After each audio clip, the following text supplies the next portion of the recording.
interesting that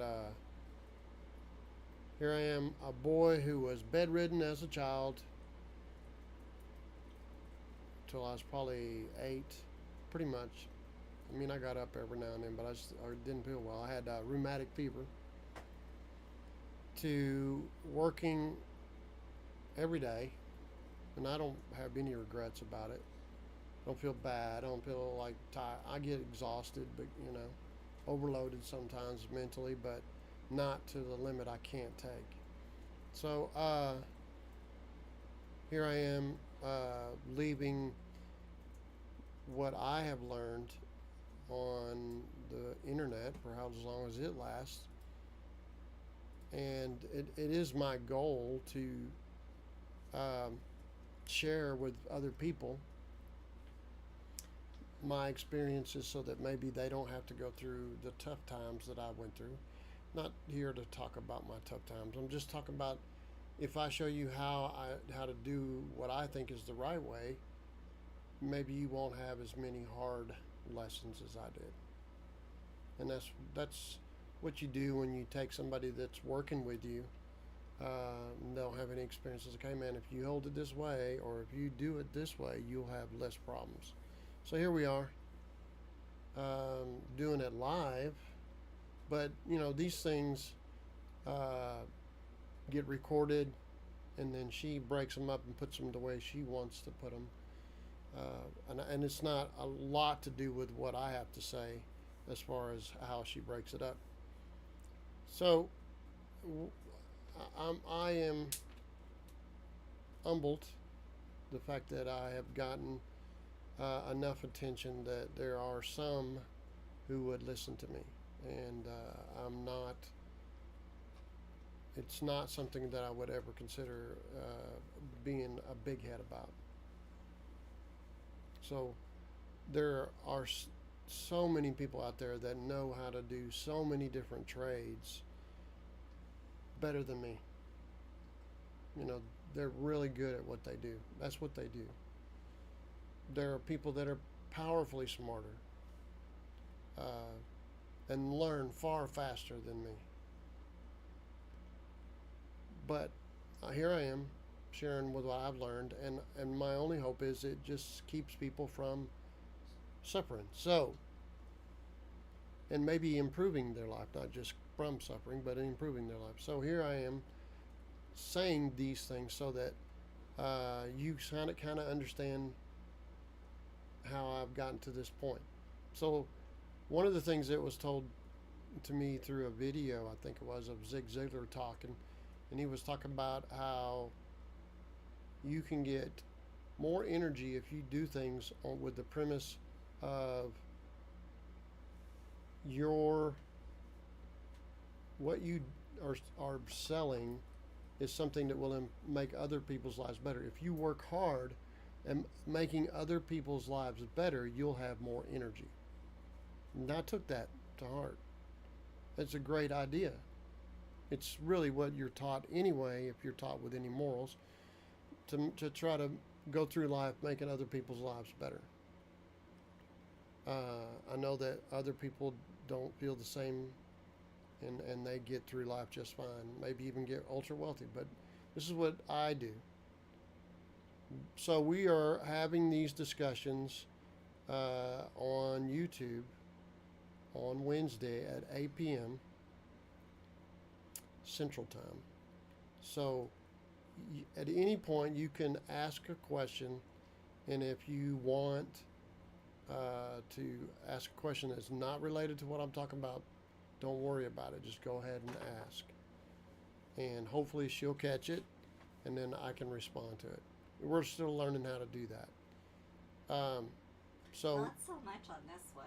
TikTok's the one I have trouble with catching the comments. yeah, we haven't been doing it long. Also, doing it on TikTok on 10 p.m. on Thursdays.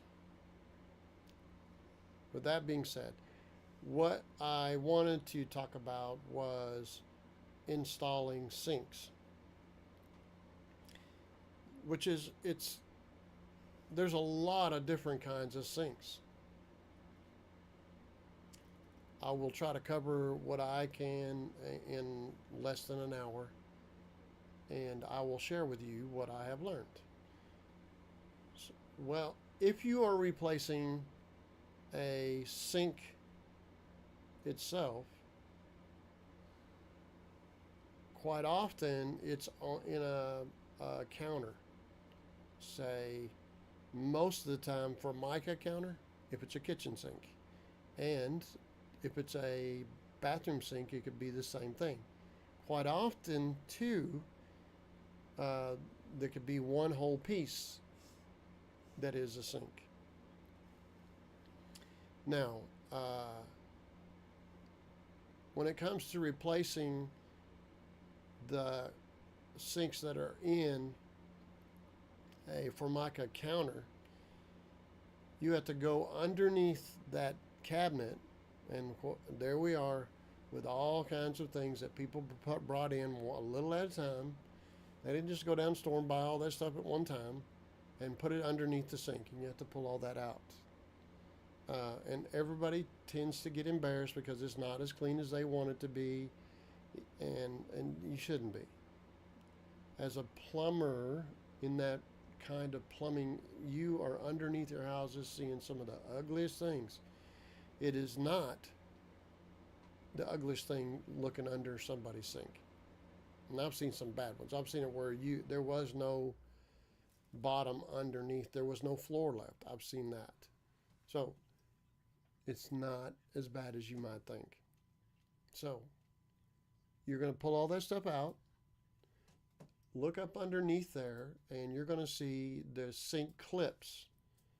And those clips have like a blade screwdriver head on them. And hopefully they're not rusted solid, and you can pull and back those screws out and let the clips loose. Kind of keep an idea of how they went in, so you can, if you go to use the same ones or new ones, which you can buy new ones, you can put those back in reverse the way you're pulling them out. Okay. Now you're going to pull the drain loose. Keep an eye out on that. The trap, when you pull that trap loose, it's got some smelly stuff in it. Don't try not to accidentally spill it, because that smell will be with you for a while if you do.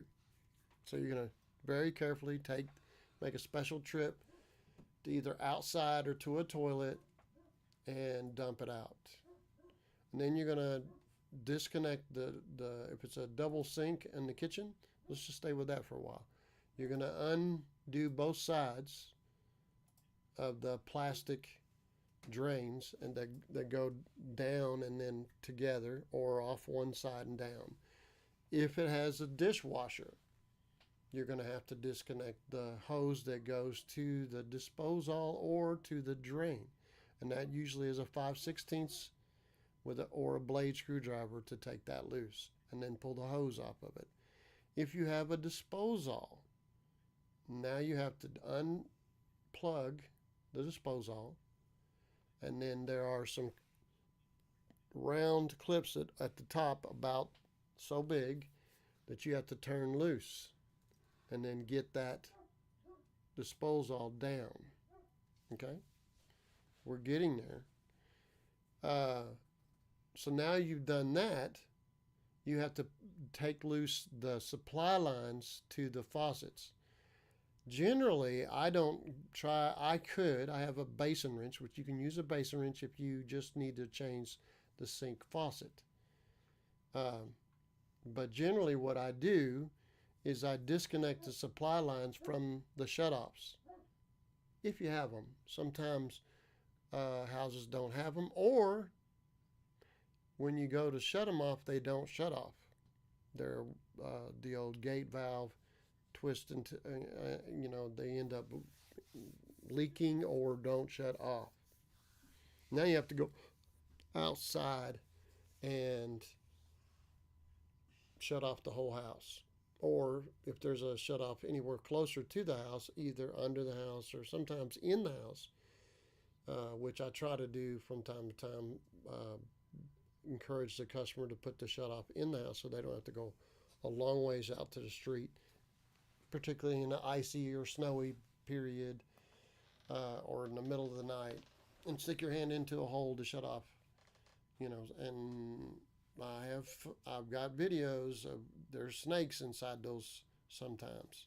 Not in the wintertime so much, but it does happen in the wintertime from occasionally too.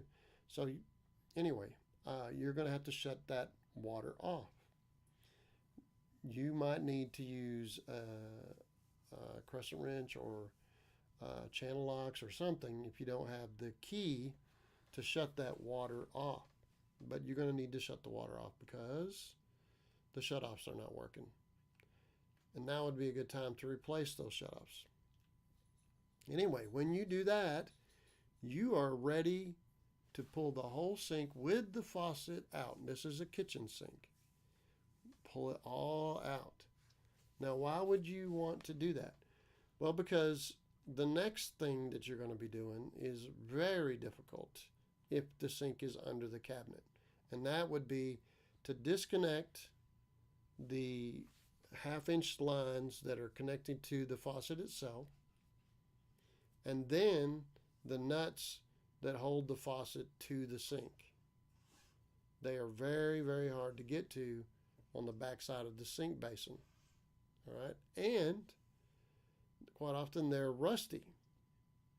So you may end up having to figure out a way to break it off or cut it off so that you can get that faucet off that you might want to use. If you're not, then usually, if you are replacing that faucet, then you would leave it there and say, oh, I'm just going to get all new of that. I don't need to. But a faucet may not be in your budget at this point, and it may be that that faucet is perfectly fine. So you're going to try to take all that loose outside of the hole that was made in that Formica.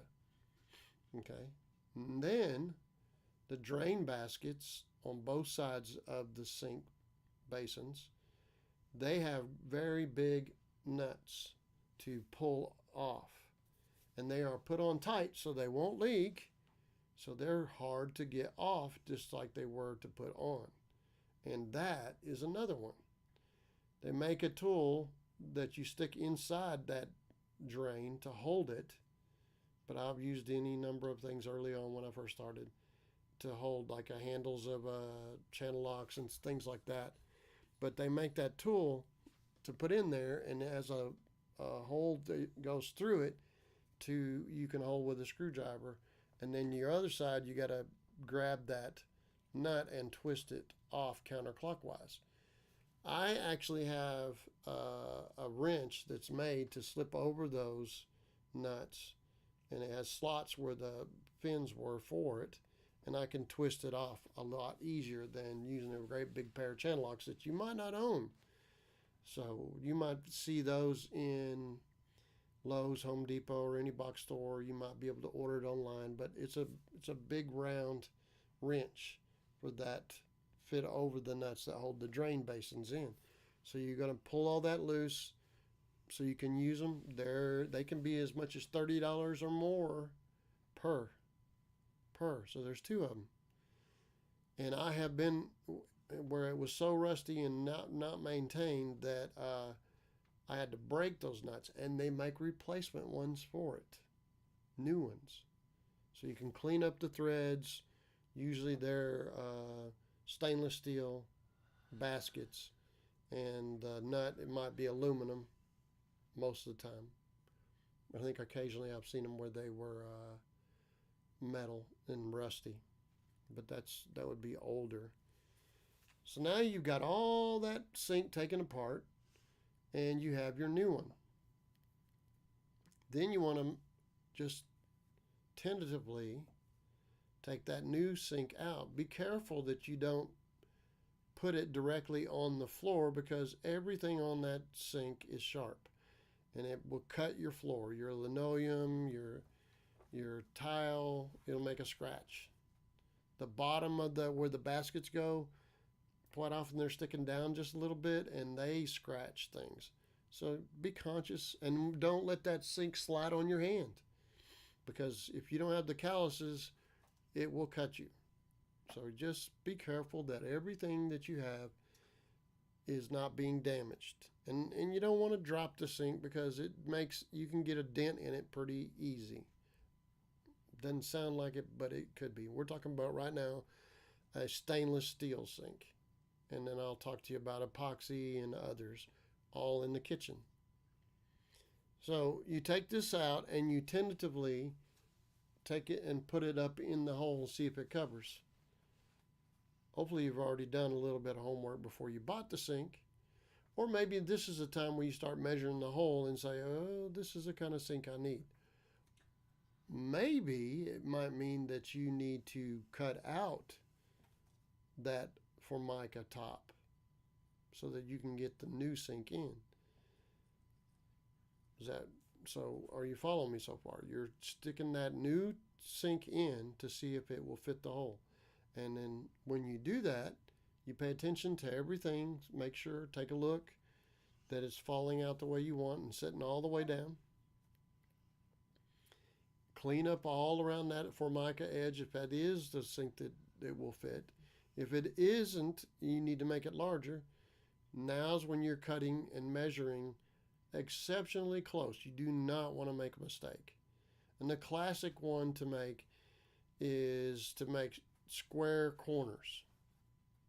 And you want to be rounded.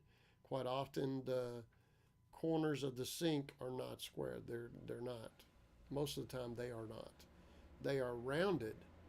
So if you cut a square hole, it might stick out just out the edge of that sink, and you actually ruined your Formica top. It's easy to do. Forgive yourself if you do and move on to get a new Formica top. Now you're talking about a whole nother journey. But let's say you didn't because you were wise enough to not cut a square corner for a rounded corner sink. Okay? I'm not telling you things that I haven't done myself. I have. And had to buy the counter. So they didn't make any money on that job. Now that you found it's okay, or that you had to make some adjustments, now would be the time to decide whether or not you want to have new clips, or maybe when you were taking them out and you're like, oh man, this one's stuck. There's 3 of them that are stuck I can't use.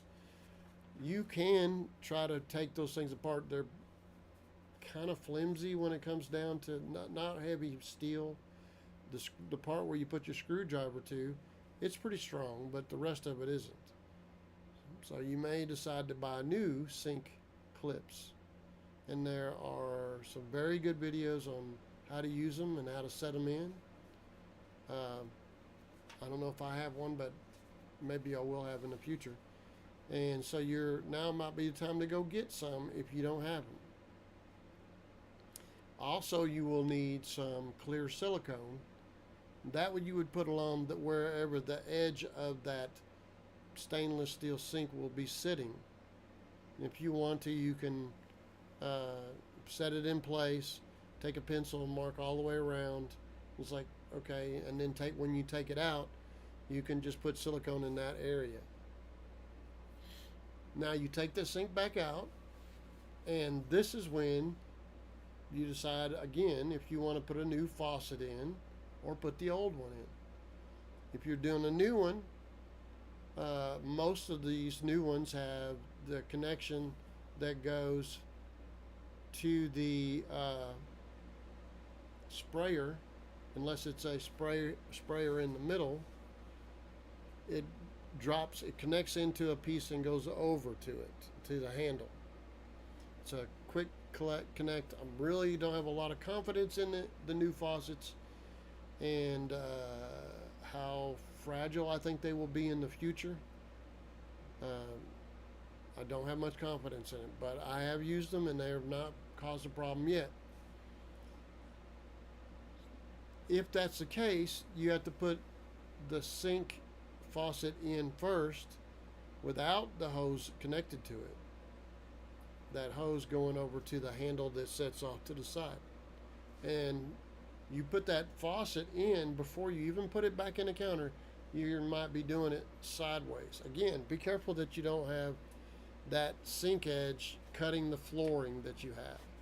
Set it on a piece of cardboard that it comes in.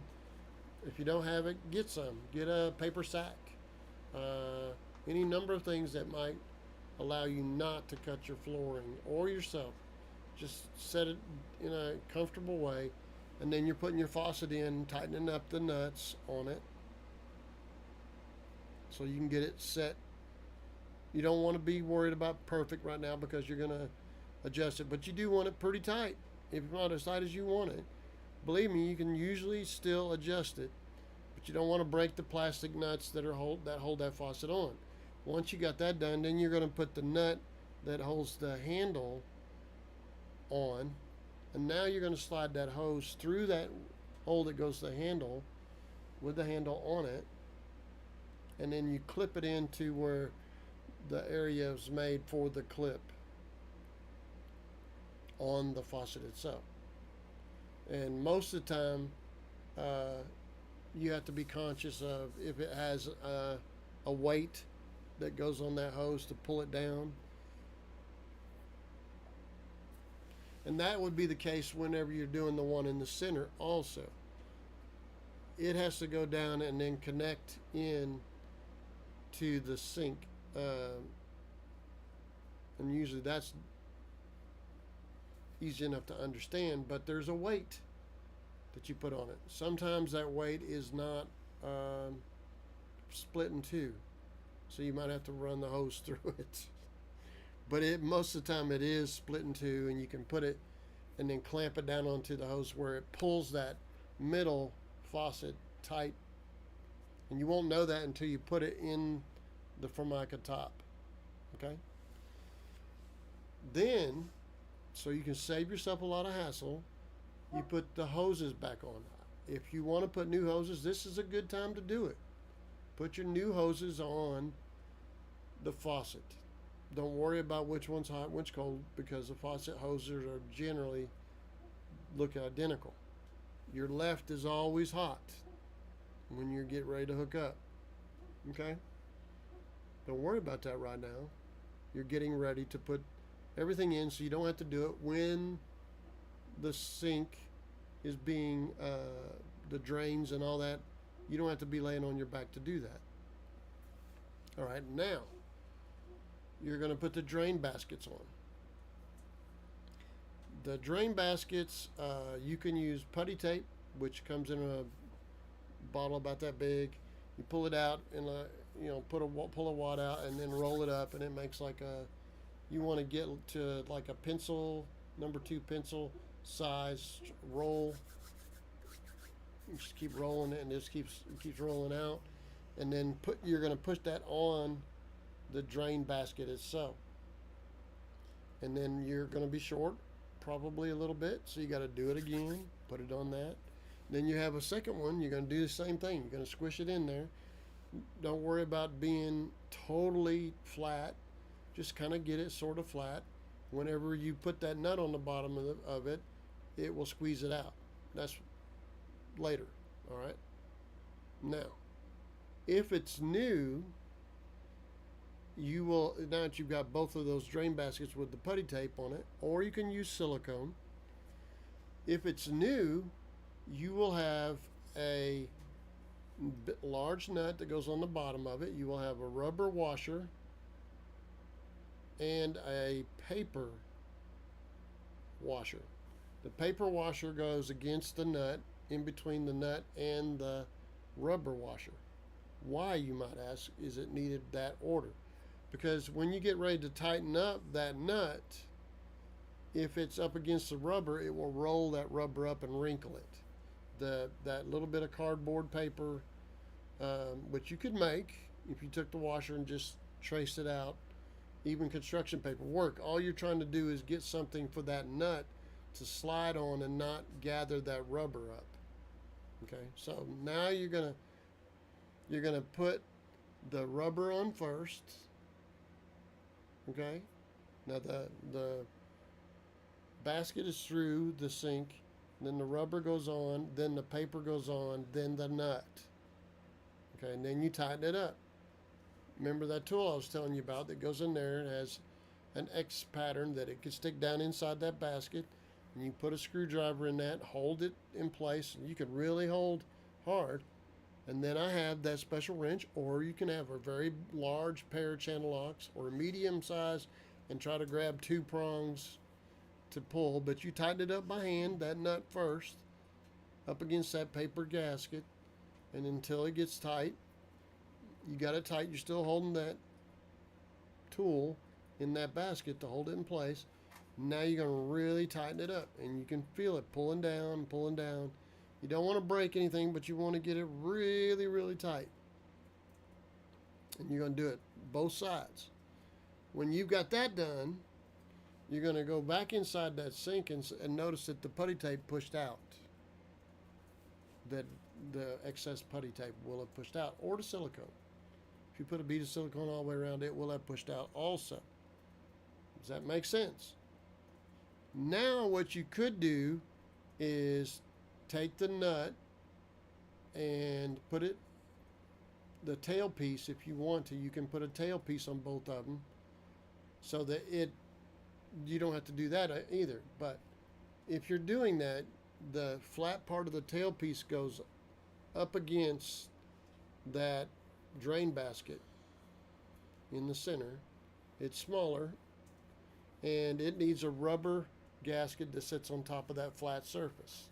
And then there's a nut that goes over it all, goes up there and holds it, that rubber gasket and that flat tailpiece area tight. And you tighten it up. Now, you might not be able to put a tailpiece on both sides if it interferes with you getting it in. I've had some jobs, but it's easy enough to take right back off. You don't want to put it on very tight because you can literally break those nuts in half. But you would put it on tight, not tight enough to break it. You'll have to be the one that discerns that. Okay? Now you're taking this whole conglomeration and lifting it up and putting it over into that hole. I think we need to talk about first where we made that pencil line. We put silicone all the way around it. If you haven't done it, now's the time to do it. Be a good time. And you slide that thing down inside that hole with the faucet and everything hanging in it. You have to push things in, and it drops down in there. Hey, we've come a long ways. Now you need to start putting your sink clips in. Remember I told you there's plenty of videos. There are really good videos out there on how to put those sink clips in. And it's handy if you have new ones. They don't cost that much to buy. I think it's like $7, $8. Maybe if you're broke, I understand. But remember, it's going to be really difficult with a screwdriver to tighten them up. They're not easy, but if it was easy, everybody'd be doing it. Wouldn't be anybody doing their work at home. So now you've tightened all those clips, all the ones you can get in there. Sometimes you can't get any on the front because it's sitting right over top of the cabinet itself. And you get them all tightened, maybe 2 to 3 on each side. All right, you got that done. Now we're going to start hooking up the back side first, which would be the supply lines. You hook up your supply lines. Remember I said the left side is always your hot. So you take your hose on your left side and hook it onto your hot line. Generally, you can tell if somebody that's professional, even if it's not marked, the supply line on the left coming out of the wall or coming out of the floor is almost always your hot. Sometimes they wrap it with a little bit of red tape or they mark it with a red marker. There's something there generally, but if not, you got a 50-50 chance. So if it ends up being hot on the wrong side, you got to go back under there and swap it. All right? Supply lines are hooked up. If you need to put a weight on the center hose that pulls back and forth, now's the time to put that hose on and adjust it where it's pulls down solid, because you didn't know how to do that when it was out on its edge, whatever kind of way. Now you're sitting where it wants to be, and you can put the weight in the right place to pull that back down. We're working from the back to the front. Now we have the drains. And you have a double, if you have a kitchen sink, you have two tail pieces down, depending on the location of your drain. If the drain is on the right or the left, you would take that drain and it comes straight down and close. But you're basically mimicking what you already had. If you're putting something new in, you're trying to not get too close to where your drain is so that you can't get a trap, which remember we talked about you poured into the toilet or went outside with it. Okay? But you hook up your double connection, the one to the other, and tightened it up. Again, they have plastic washers. One side's edged and the other side's more flat. The edge part goes into, you slide your nut up first on your tailpiece, then you slide your washer, which is plastic, kind of almost clear, and slide it up with the smaller side, the slope side in, facing down to go into where that drain lines are going to connect to. Okay, now we have a nut there that's going to push it down, and you're going to hold it together, and you're going to twist that nut to hold all of that together. Now the nut and the on the tailpiece and the two places where they connect are connected. If you have your drain line in the center, you will now be putting your trap on that. If you have your on either end, you're doing, that's again what you're doing. Okay. Now you're gonna twist the trap around, even after you've tightened it up a bit with the same kind of washers that we talked about. Slide the nut up first, then the washer with the sloped end down, and you're gonna turn that trap where you need it so you can get the part that comes out, the not U-shape, but the right angled tailpiece line, or not tailpiece, but the line that goes from that trap into the wall or to the drain line that you have. So you're going to adjust that trap. That's what that trap allows you to do, is adjust it so you can get that drain line in. Again, there's going to be a nut and a washer on that, and it connects to that drain line. Now you're going to go back up on top, and well, while you're there, you might want to turn your water on. And then when you do, you look for the supply lines to see if they're leaking. And there are sometimes the old ones, the packing in them, they start leaking around the handle. You can try to open it up. There's closed and open. You can try to open it up more, and it will tend to sometimes quit leaking. But now you have on your list, I need to replace that shutoff, because the next time you use it, quite likely it will not stop leaking. Sometimes it still does. You got to open it all the way up and all the way closed. Sometimes it still goes a ways, but you're asking for it. So now when you supply lines, you're looking at the shutoff handles. You're looking at the connections on the bottom of the faucet itself, the half-inch connections, and the 3/8 connections that connect to the shutoffs. You're looking at all those areas. Then while the water's running, you're looking at all the drain lines to see if there's no leaks on that. If I'm in a really nice cabinets, I'm putting down a towel so that if it drops down there, I'm not messing up that cabinet. And then if I'm worried that I might have, and I'm going to step off for a little bit, I put down paper towels and toilet paper, because I can find out where a leak might have been right away. Okay, so you can find that stuff, but you're looking as close as you can. Probably bring a light with you to look at it, and you look all over inside there to make sure there are no leaks. If there are any leaks, you adjust to it and you fix it. That's when you do it. All right. Then you climb up on top, and you check to see if the faucet is kind of square with the sink itself. And You also check to see if the silicone is all squeezed out on the outside edges that we put there before we put the sink clips on, and wipe all that off. Do a real good job wiping it off. Okay? Now you are ready to use that sink, that new sink. That is the journey. There are videos doing it, but now you have a verbal way to listen to somebody maybe. But that's what you do to put your stainless steel sink in. Now, if you are doing an epoxy sink or a plastic sink, it's different.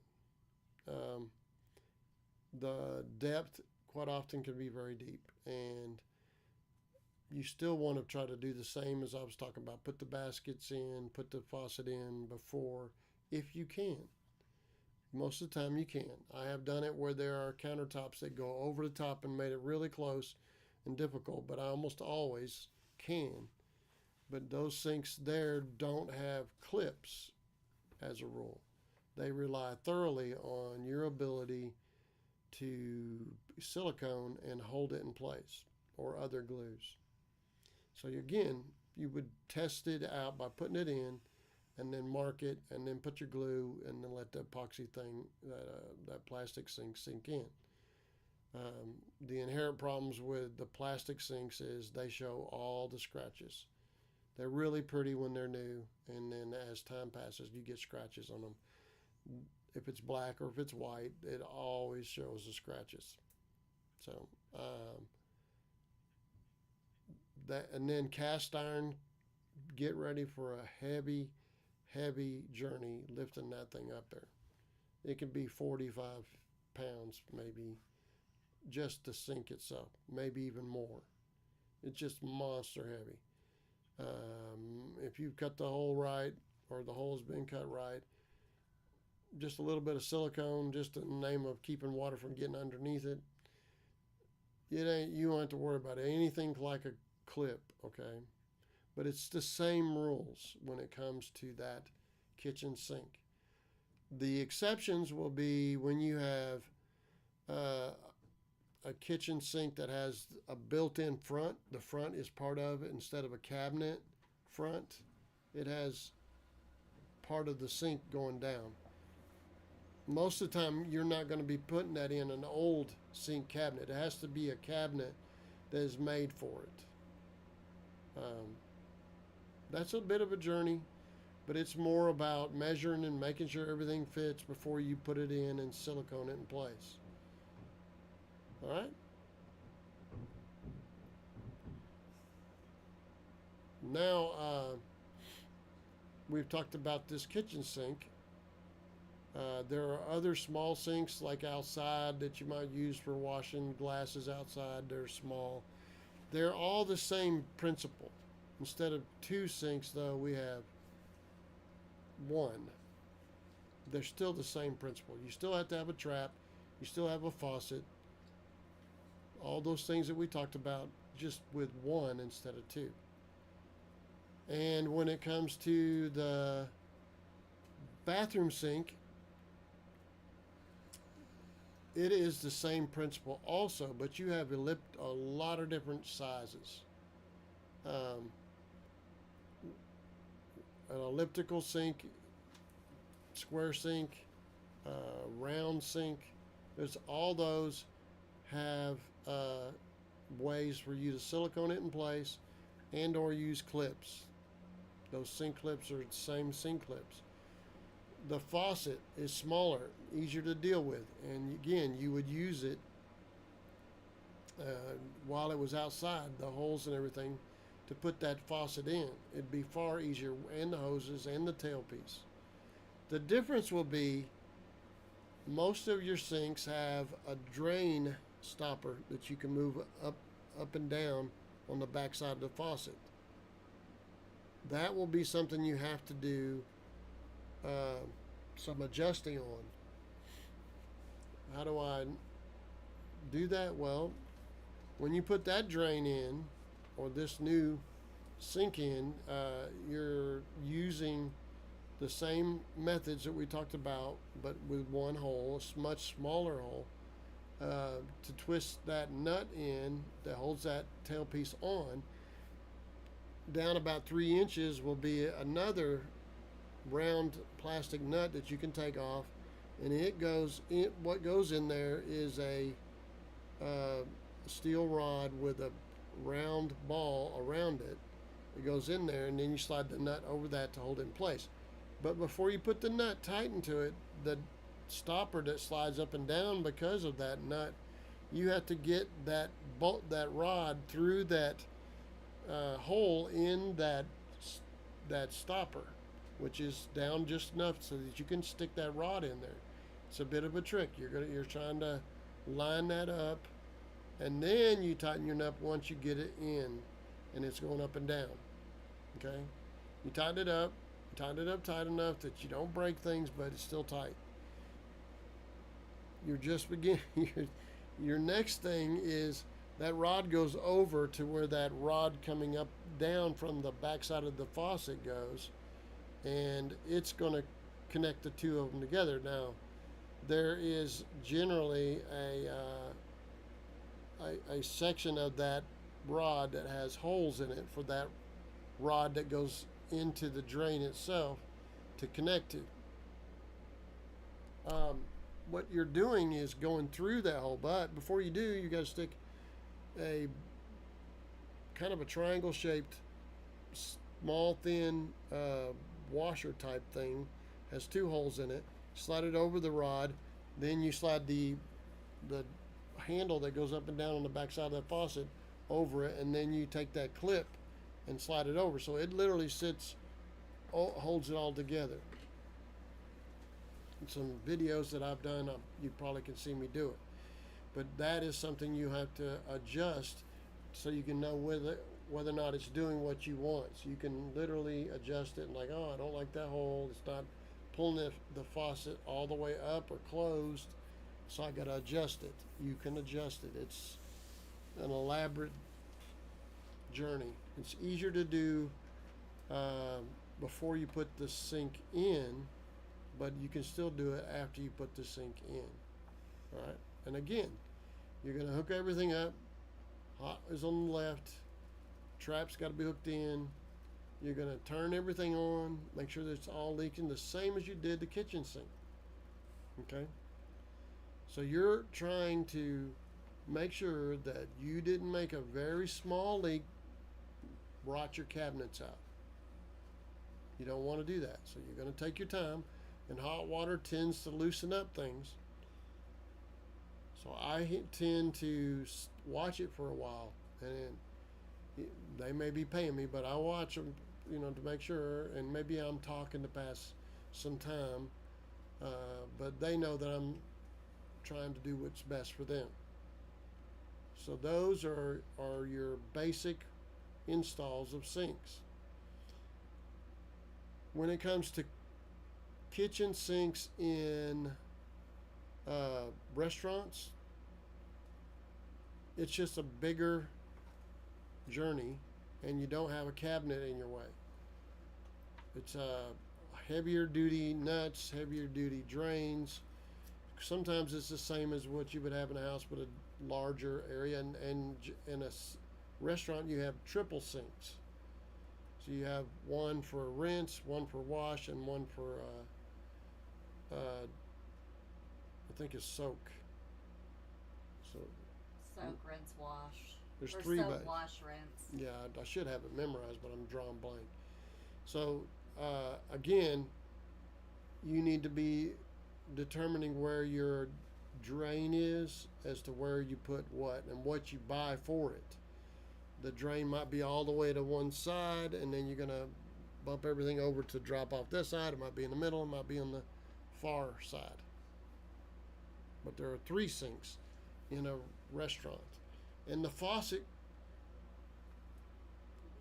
sometimes it's in the back of the sink, but not often. Quite often it's above the sink in a backsplash, a stainless steel backsplash, or it's got a fiberglass resin panel cover the wall, and the plumbing comes out.